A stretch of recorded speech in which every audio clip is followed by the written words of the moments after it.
Оларның кыймалары һәм тәрәзәләре матур бизәкле, шилтер кәрнизле йортның болдыры да шилтерләп ясалган. Ишек алдында һәр нәрсә тәртиптә, сарай корылмалар да үзенчәлекле буяулары, табигать күренешләре белән күзләрне иркәли. Әти эштән кайта иде дә, карый иде минем рәсемнәрне. Әйтә иде, улым, синдә талант бар, укый инде дип. Шул ул талант әйбер, менә белмим, менә әйтәләр, ул кемгә ничек бирәдер? Теге обезьяны да рәтеп була рәсем ясарга. Нуриевлар йортында үзеңне табигать кочагында кебек хис итәсең.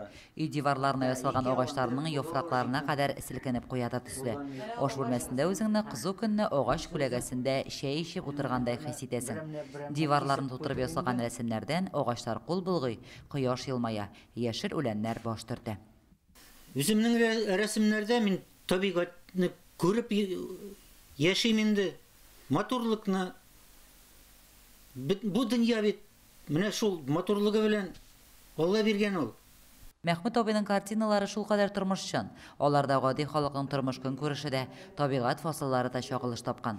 Ирексездән үзеңне җәйләүдәге көтү арасында хис итәсең. Пешкән җиләкләрне өзеп кабасы килә.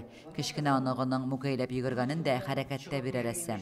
Аның майлы буяулар белән эшләнгән картиналарыннан Тотбулер авылы мәдәният йортында күргәзмәдә оештырганнар. 40-тан артык картинага җан өргән Мәхмүт абыйның һәр эше сакланырлык.